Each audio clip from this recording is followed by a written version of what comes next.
Muy buenos días a todos, queridos hermanos. Vamos a seguir hoy con las predicaciones acerca de la bienaventuranza. Es el tercer domingo que tenemos hoy, y os invito a que abráis vuestras Biblias en Mateo capítulo 5. Vamos a leer de los versículos del 1 al 12. Mateo 5, 1 a 12. Comienza así el Sermón del Monte. Viendo la multitud, subió al monte, y sentándose, vinieron a él sus discípulos. Y abriendo su boca les enseñaba diciendo: Bienaventurados los pobres en espíritu, porque de ellos es el reino de los cielos. Bienaventurados los que lloran, porque ellos recibirán consolación. Bienaventurados los mansos, porque ellos recibirán la tierra por heredad. Bienaventurados los que tienen hambre y sed de justicia, porque ellos serán saciados. Bienaventurados los misericordiosos, porque ellos alcanzarán misericordia. Bienaventurados los de limpio corazón, porque ellos verán a Dios. Bienaventurados los pacificadores, porque ellos serán llamados hijos de Dios.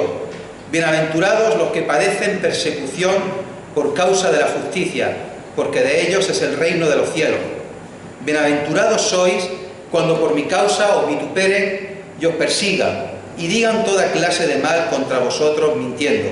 Gozaos y alegraos, porque vuestro galardón es grande en los cielos, porque así persiguieron a los profetas que fueron antes de vosotros. Pasan a mí. Las anteriores ocasiones, me gusta siempre hacer un poco de repaso. El primer domingo vimos que las bienaventuranzas era un mensaje que unía, en primer lugar. ¿Por qué unían? Porque les hablaba en público.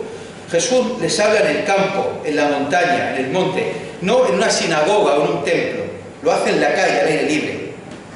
Les habla en su contexto, muchos de ellos pobres, oprimidos, marginados. Muchos de ellos que lloraban por lo mal que les iba y lo mal que lo estaban pasando. Y también era un mensaje como algo que podían alcanzar, algo alcanzable. Y es que, hermanos, la enseñanza de las bienaventuranzas no es solamente algo teórico, sino que es algo que ha de llevar a una vivencia en concreto. Tiene que ser un mensaje práctico en nuestras vidas. Es un mensaje que hay que vivir, que hay que sentir, que hay que practicar. En segundo lugar, vimos también que era un mensaje que innovaba. Y vimos el significado de bienaventurado, que, como sabemos, significa feliz, afortunado. Y es una fórmula de felicitación. Y no se trata tanto de un deseo, ni de una promesa futura, sino que constata una felicidad que ya es real y una felicidad que es presente. Los destinatarios son felices desde ya. No es que vayan a ser felices, es que son felices ya. Y son felices no porque tengan que sufrir, no porque tengan que llorar, no porque tengan que padecer persecución. No, son felices porque la bendición, la promesa que viene después es mucho mayor que lo que pueda pasar. Es mucho mayor la esperanza magnífica. Vimos también el significado de las bienaventuranzas. Y vimos que la felicidad de los creyentes implicaba tres cosas. Primero, el porvenir que tenemos por delante, el futuro. El cumplimiento de la promesa. Pues Dios es fiel y siempre cumple con sus promesas. Vimos también la importancia de la bienaventuranza en el presente. Hermanos, porque no siempre nos va a ir bien. Vamos a pasar padecimiento, enfermedades, pérdida de seres queridos. No siempre nos va a ir todo favorable. Y en tercer lugar, una vez que miramos el futuro, el presente también, una mirada al pasado, importantísimo. No se trata solo de futuro, de presente. La persona de Jesús, que vino a la tierra a dar su vida por cada uno de nosotros. Y hacemos memoria cada semana de ello. La base, hermanos, de la bendición, la base de todas las bendiciones que aparecen en estas hermosas bienaventuranzas está en Jesús. Sin Jesús no habría esta segunda parte de cada bienaventuranza que es tan hermosa. Y vimos las tres primeras. Pasa lo mismo. Vimos el otro día las tres primeras: bienaventurados los pobres en espíritu. Y vimos que no se usaba una palabra suave, vimos que se usaba la más fuerte para describir la pobreza extrema, para describir a un indigente, alguien que está en lo más bajo posible de la sociedad. Dijimos también que no se refiere a los pobres así porque sí, sino que pobre en espíritu tiene que ver con aquella persona que se ha dado cuenta que no tiene nada y que lo que pueda llegar a tener es gracias a Dios, que la fuerza, el ánimo y el sustento viene de parte de Dios solamente. Aquella persona que pone la confianza en Dios es feliz, aunque le falte el sustento. Y es feliz porque la base de su felicidad no está en el sustento, sino que la base de la felicidad está en aquel que da el sustento, en aquel que da todo, que es Dios. Entonces, recibirás la promesa del reino de los cielos. Vimos también la segunda: bienaventurados los que lloran, porque ellos recibirán consolación. Y de nuevo aquí, en el original, no se usaba tampoco una palabra suave, no una palabra de lloro por un poco de tristeza, no, era la palabra más fuerte que hay para llorar. Literalmente es cuando se llora por la pérdida de un ser muy querido. Es un llanto de duelo, de dolor extremo por la muerte de alguien que se quiere muchísimo. Y no es solo un dolor que puedas llevar por dentro y lo puedas disimular por fuera. Es tal el dolor, es tal la pena que sientes que no puedes dejar de manifestarlo externamente e inevitablemente tienes que llorar. De nuevo aquí podíamos tomar la bienaventuranza de manera literal o entenderla e interpretarla al contexto adecuado. Es decir, no es bienaventurado aquel que llore por llorar, aquel que llore porque ha perdido un ser querido y es bienaventurado, o aquel que llore incluso por la injusticia que hay en el mundo, tampoco. Aquí lo que Jesús estaba refiriendo, y lo explicamos en más detalle, estoy haciendo un resumen rápido, es que es bienaventurado y es feliz aquel que está tan dolorido y tan apenado que llega incluso a llorar intensamente por su propio pecado y por su indignidad. La mayoría de nosotros recordamos el día que nos convertimos, el día que aceptamos nuestro pecado, el día que aceptamos a Jesús como nuestro Salvador, y recordamos seguro cómo lloramos aquel día, mostrando nuestra dependencia total a Dios, nuestra dependencia total a nuestro Salvador. Entonces recibirás la promesa de la salvación. Vimos también, pásalo a mí, vimos también, bienaventurados los mansos, porque ellos recibirán la tierra por heredad. Y de nuevo, lo que no era y lo que sí, porque siempre estamos viendo y seguiremos viendo lo que no y lo que sí. Ser manso no es alguien falto de carácter, sumiso, que queda bien con todos, que le falta voluntad y otro descalificativo. Una persona que es realmente humilde y es realmente mansa, cuando se pone delante de Dios y cae al suelo postrado. Y cae al suelo postrado, ¿por qué? Porque reconoce su total inutilidad y reconoce la majestad de Dios. Cuando se reconoce que somos míseras criaturas, pecadoras, y que Dios es el Creador y Dios es el Salvador. Hermanos, cuando somos conscientes de que separados de Él no podemos hacer nada, y separados de Él no somos nada, cuando nuestra dependencia total a Dios es total. El humilde es aquel que necesita del perdón de Dios, el que necesita aprender, el que es consciente que necesita aprender. Y con esta mansedumbre se heredará la tierra. Y hoy vamos a ver 3 bienaventuranzas más. Pásenme a mí. Bienaventurados los que tienen hambre y sed de justicia, porque ellos serán saciados. Hambre y sed de justicia. Esto del hambre y de la sed para nosotros puede ser algo que nos suene a chino o que nos suene más o menos desconocido. Pues ahora, gracias a Dios, no se pasa hambre ni se pasa sed. Algunos quizás de los más mayores sí sabéis de la necesidad que se pasó años atrás, sobre todo en el periodo de la posguerra. Os voy a contar unas cuantas historias, algunas reales y otras no que sean irreales, sino que las he leído y otras las he vivido yo. Hace años, muchos años, ya no recuerdo en qué instituto, vino una mujer mayor, abuela de varios niños, cuyos padres estaban o en la cárcel o lo habían dejado a los niños, para hablar de problemas de disciplina con algún nieto del cual yo era tutor. Entonces cité a la mujer y vino. Y hablando, al final la mujer pues se puso a llorar, se derrumbó, y me decía la pobre mujer viuda que tenía una pensión muy pequeña y que no tenía para darles de cenar muchas veces a sus nietos. Que para el mediodía se apañaba más o menos, pero que para la cena que no tenía. Y para algunas mañanas con la leche le tenía que echar agua a la leche porque no había leche para todo. Hace años vino una familia de Sudamérica con condiciones económicas muy humildes.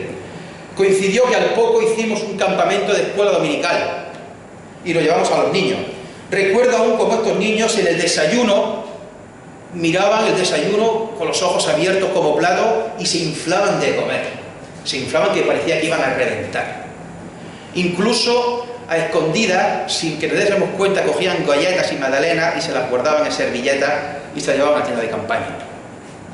Luego entendimos que no habían visto en su vida o casi nunca habían visto esa comida y estaban realmente sorprendidos y pensaban que les podía faltar y se atiborraban y lo guardaban todo. Hace también años, y esto sí lo leí en un periódico, que un niño en un colegio comía siempre en un recreo pan solo, 2 rebanadas de pan y en medio no había nada. La maestra se dio cuenta y le dijo: niño, ¿cómo es que no tienes nada dentro del pan? ¿Es que se te cae? ¿Te lo comes antes? Los bocadillos se tienen que comer todo junto. Y decía: no, maestra, es que estamos jugando a un juego mi mamá y yo. Mi mamá me echa el pan y me dice que me imagine lo que hay dentro. Luego, hablando con la madre, se dieron cuenta que es que la mujer realmente es que no tenía medios económicos para darle de comer al niño. También leí hace años que en un poblado muy pobre de África, que el cometido de uno de los hijos de la familia era coger un cubo de agua vacío, irse por la mañana bien temprano, recorrer 7 o 8 kilómetros, llegar a un pozo donde bebían los animales, un pozo de agua sucia, apartar con la mano así un poco a los bichos y el lodo que hubiera por encima, llenar el cubo de agua y volver otros 7 o 8 kilómetros de vuelta con el cubo lleno. Porque ese era el agua que tenía para beber toda la familia. Imaginaos la desgracia si se le caía el cubo cuando faltara 1 kilómetro para llegar a su casa.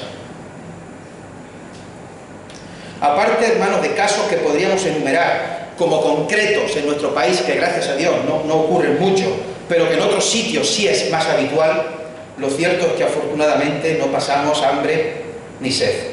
En la época de Jesús se dice que un obrero, un trabajador normal y corriente, un obrero, solo podía comer carne una vez a la semana.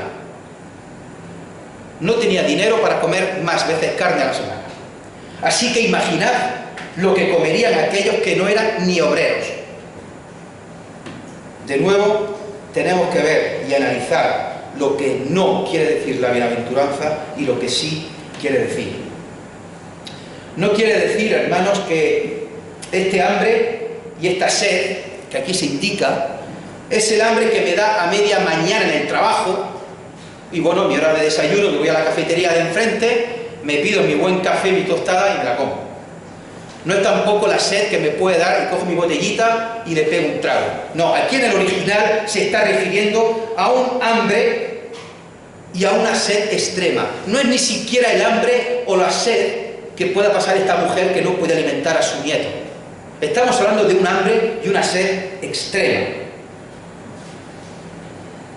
Si os diera a elegir a los más jovencitos, si os diera a elegir, ¿qué preferís?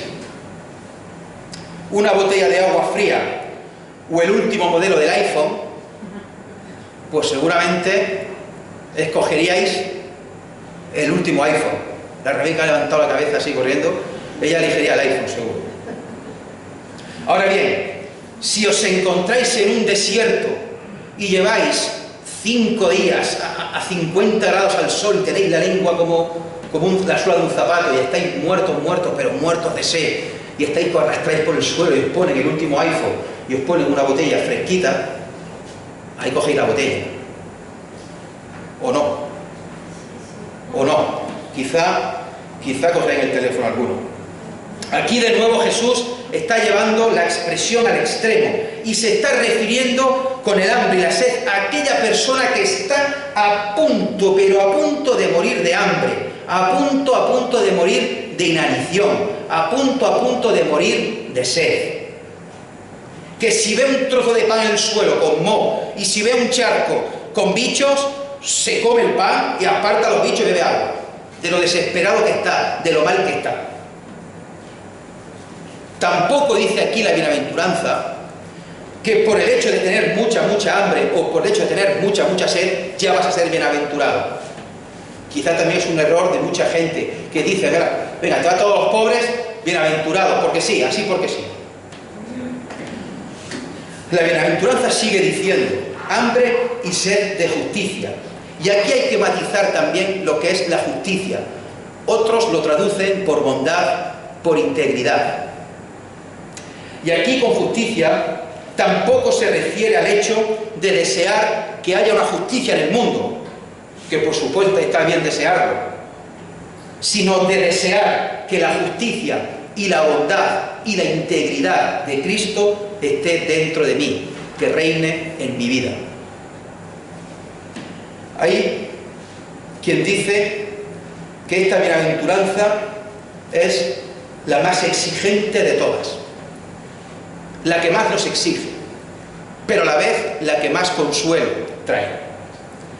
Hermanos, se es bienaventurado no por el hecho de que alcances la bondad o porque sea justo. No, se es bienaventurado si tienes hambre y tienes sed de esa justicia y de esa bondad. Y aquí unimos los dos conceptos, hambre y sed extrema, como el que está a punto de morir, lo unimos con bondad y con justicia. Hermanos, ese deseo y ese anhelo extremo por tener la bondad, la justicia y la integridad de Cristo dentro de mí. Hermanos, ¿hasta qué punto anhelamos esa bondad y esa justicia? ¿Hasta qué punto tienes ese deseo? Y aquí no se está refiriendo de querer o desear un poquito de la justicia, no, aquí se está refiriendo de querer, de anhelarlo todo. Estoy con tanta hambre que no quiero un trocito de pan, me lo como todo. Tengo tanta sed que quiero toda el agua. El ejemplo de Jesús es máximo. El ejemplo de Jesús de bondad es máximo, a más no poder, con los necesitados, con los pobres, con los oprimidos, con los enfermos, con los marginados. Hermanos, lo más maravilloso quizá de esta bienaventuranza es que la felicidad que aquí se nos promete no depende tanto de que alcances o no la bondad y la justicia. Lo maravilloso de Dios en su misericordia es que Él te pide que tengas hambre y sed de justicia. Aunque luego la consigas o no, aunque luego tengas éxito o no, aunque luego fracases. Lo que se pide de ti es que tengas hambre y sed de justicia. Dios no te bendice si lo vas a conseguir o no. Dios te bendice y Dios te da la felicidad ya si tienes ese anhelo. Si lo deseas de manera intensa. El resultado lo dará Él en su soberanía, cuando Él quiera y como Él quiera. Porque ellos serán saciados. Entonces serás saciado. Pásenlo a mí.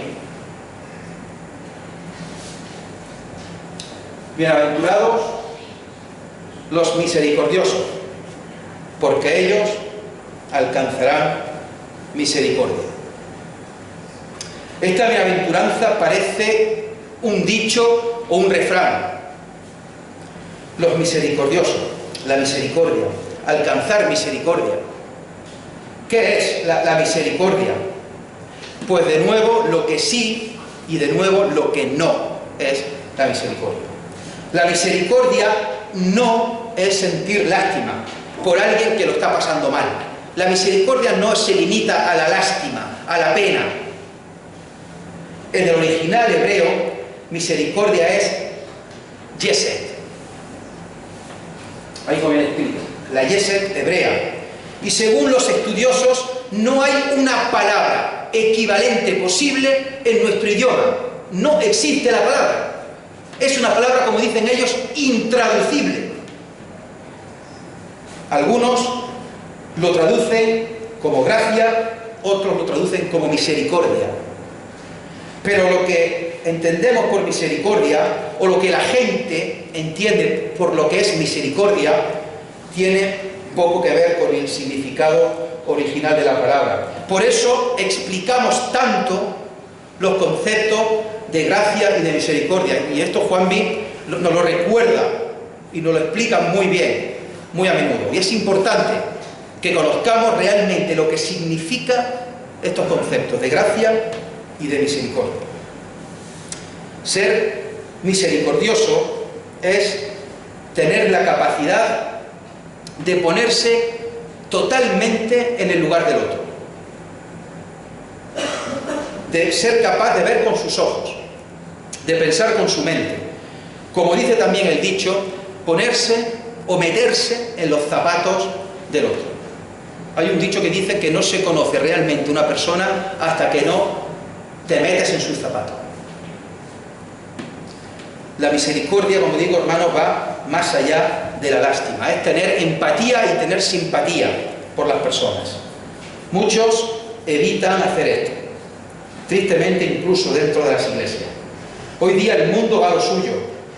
Recuerdo con Eunice, hace muchos años, no recuerdo dónde, creo que fue en Londres, pero nos encontramos en una estación de metro, con la cual había cientos de personas, miles de personas pasando, el típico ajetreo, una de las estaciones principales de Londres, a una chica sentada en mitad de las escaleras, con la cabeza entre las piernas, llorando una barbaridad, llorando muchísimo. Lloraba la pobre desconsolada, con una maleta tirada al lado, llorando. Y la gente pasaba.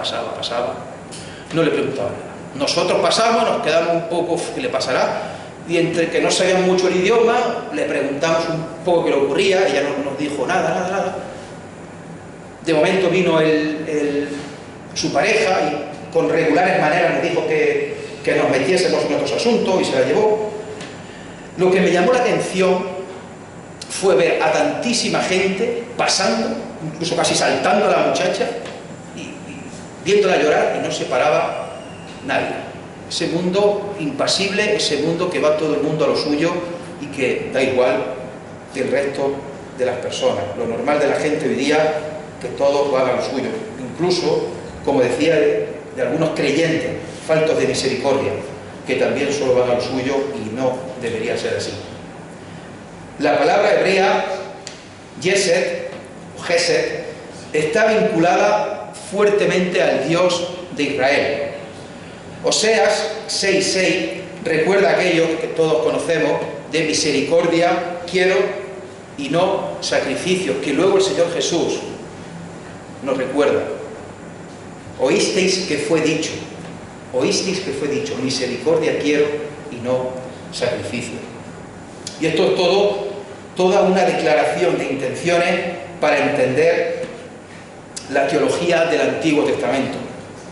Lo principal, hermanos, o lo más importante, no gira en torno al sacrificio, no gira en torno al ritual, no gira en torno a la elección del animal que sea perfecto y demás, sino que todo gira en torno a la Gesed, a la misericordia de Dios. Y Dios nos está diciendo aquí que el que sea misericordioso como Él, alcanzará misericordia. Y la misericordia se hace real si ayudamos, nos comprometemos en ayudar a los demás, a los hermanos de la fe y a los que lo necesiten de fuera. Donde más conocemos la Gesed es en Éxodo 34, cuando Moisés sube al monte Sinaí con las segundas tablas lisas. Dios le manda que se lleve 2 tablas lisas y suba al monte de Sinaí, y allí pronuncia aquellas palabras tan hermosas: Jehová, fuerte, misericordioso y piadoso, tardo, ¿para qué? Tardo para la ira y grande en Gesed. y en verdad, grande en gesed, grande en misericordia y en verdad. Nuestra palabra nos puede costar de traducir, nos puede costar de explicarla. Para un judío no, los judíos saben perfectamente lo que es la gesed, lo saben perfectamente. Qué hermoso pasaje, hermanos, en el cual en su soberanía Dios es tardo para la ira y es grande en misericordia. Y menos mal, hermano, porque si no fuera así, no estaríamos aquí ninguno. Si no fuera tardo para la ira y grande en misericordia, no estaríamos aquí. Tenemos, hermanos, el ejemplo máximo de la gesed de Dios, de la misericordia de Dios, al enviar a su Hijo Jesucristo. El ejemplo máximo de misericordia es que el Creador del universo se hace hombre, se meta en nuestros zapatos. Hermanos, no fue por cuestión de lástima, fue cuestión de identificación. Jesús vio con ojos como vemos nosotros. Jesús sintió lo que sentimos nosotros, tuvo hambre, frío, sed, tuvo compasión, pena, lástima de la gente. Jesús abrazó y sintió cariño de su madre. Jesús sintió abandono, sintió rechazo, sintió la tortura física, sintió la pérdida de seres queridos, sintió el abandono, sintió la muerte del cuerpo en aquella cruz. Hermanos, Dios no vino como un Dios distante, como un Dios ajeno, como un Dios desde el cielo mirando desde la distancia. Dios vino como hombre, y eso fue por su gran amor y por su gran misericordia, por la gesed. Es el ejemplo máximo de misericordia, la misericordia con mayúsculas. La gesed, esta palabra intraducible a nuestro idioma, en una sola palabra, porque no hay palabra en castellano que defina bien todo esto. Palabra que necesita ser estudiada y explicada para comprender la magnitud, y ni aún así podemos comprenderlo. Es realmente increíble esta misericordia tan grande.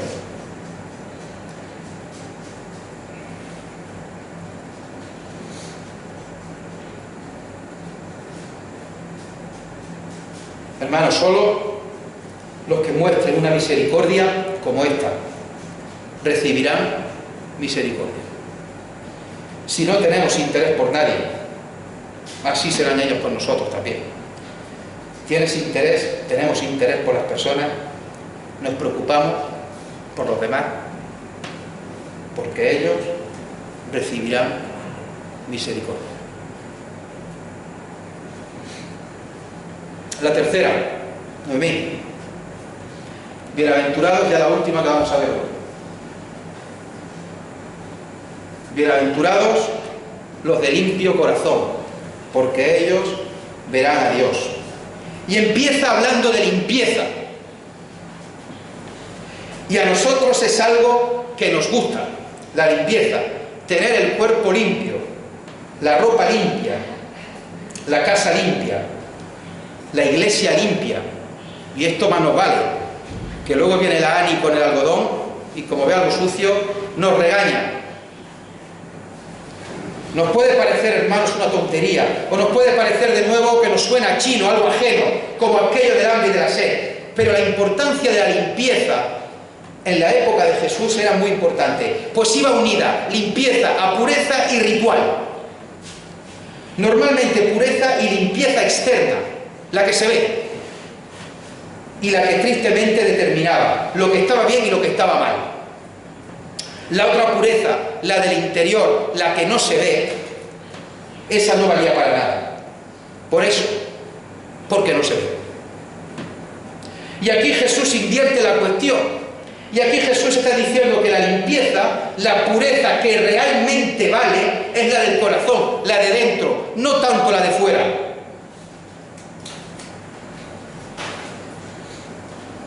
Esta fue una lucha muy grande que tuvo Jesús con los fariseos, a los cuales llamó sepulcros blanqueados. ¿Por qué? Porque por fuera estaban muy bonitos, muy blancos, pintados, inmaculados, pero por dentro estaban llenos de huesos. Los fariseos eran diferentes en lo laboral, descansaban un día. Los fariseos eran diferentes en lo físico, se hacían la circuncisión. Los fariseos eran diferentes en lo gastronómico, no todo se puede comer, y así más cosas. Y Jesús, para variar, viene, dice y hace lo contrario. Sus discípulos cogían espigas en el día de reposo. La circuncisión, ya sabemos que más adelante, llevó muchos problemas en la iglesia primitiva. Pues incluso llegaron a decir los judaizantes que el sacrificio de Cristo no era suficiente sin la circuncisión. Imaginaos qué barbaridad. En una iglesia decir, no, el sacrificio de Cristo no es suficiente si los varones no se circuncidan. A Jesús lo acusaron de glotón y de bebedor. Jesús se presenta como limpio.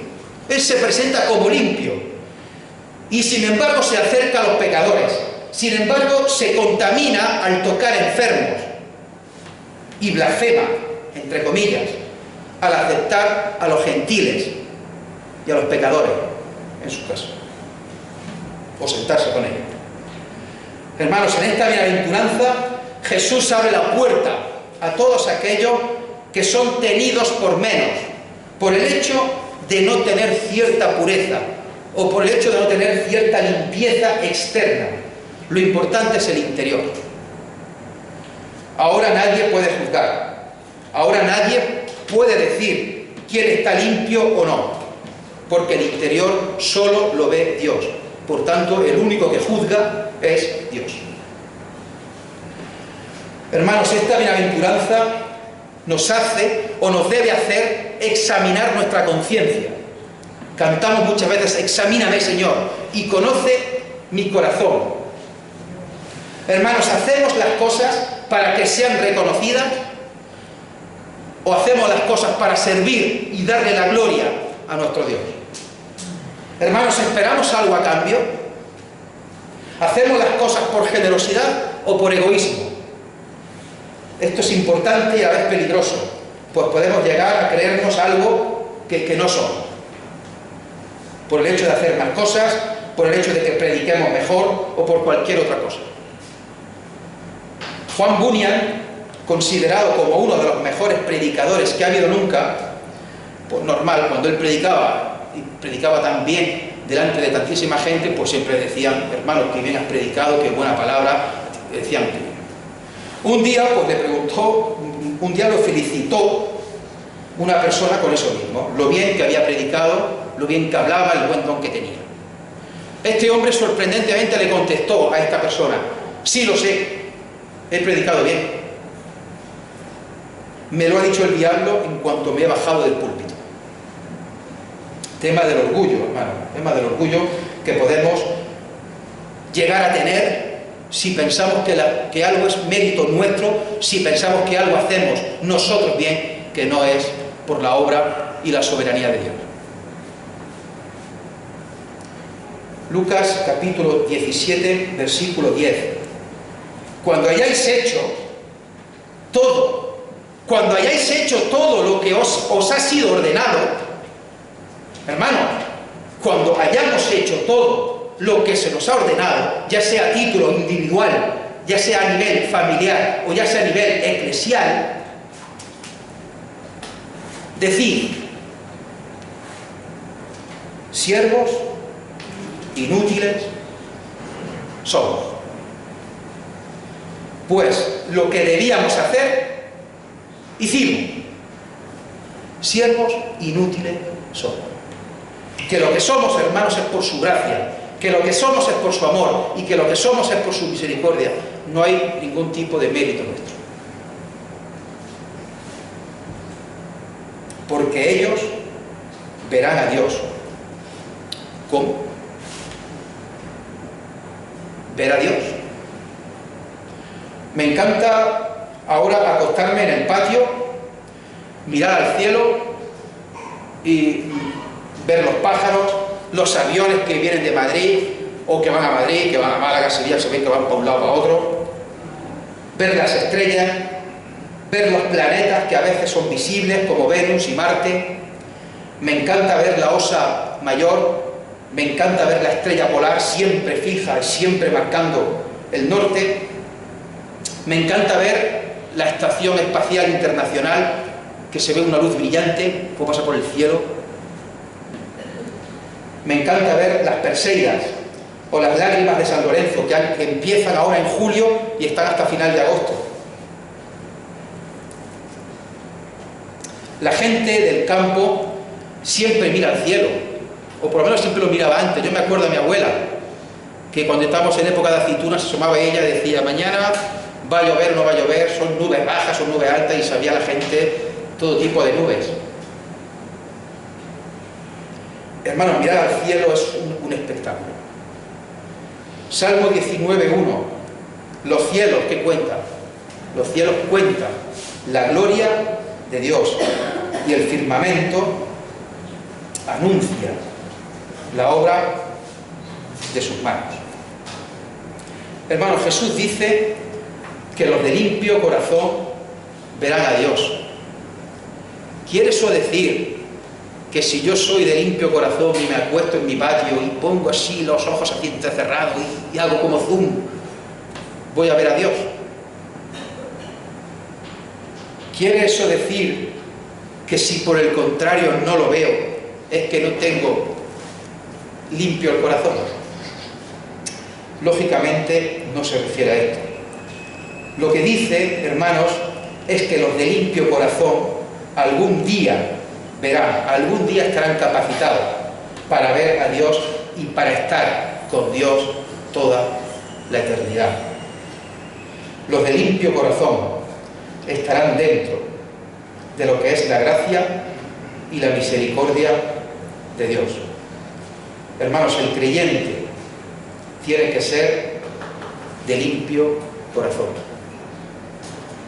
La limpieza ha de estar en el corazón, ha de estar dentro, en lo que no se ve. Y su recompensa, nuestra recompensa, es que un día verán a Dios, un día veremos a Dios. Que el Señor nos bendiga. Amén.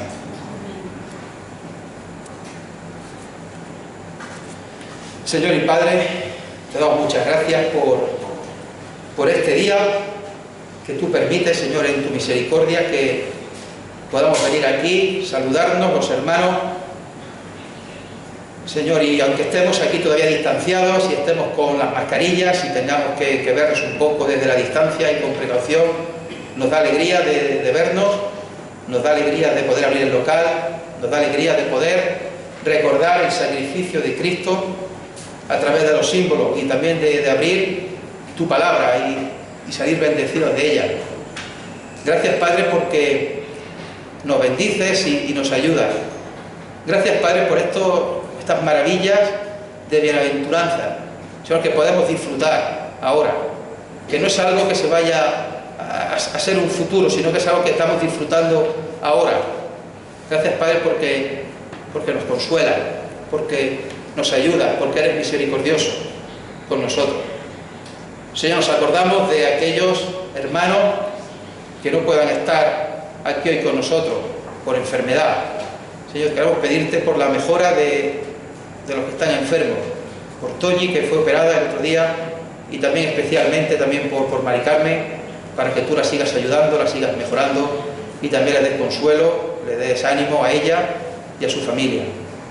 Señor, nos queremos ponernos en tus manos, Señor, sabiendo que nada de lo que hacemos es mérito nuestro, que nada es gracias a nosotros, sino que a ti sea la gloria, a ti sea la honra, a ti sea el imperio, a ti sea la majestad por todos los siglos.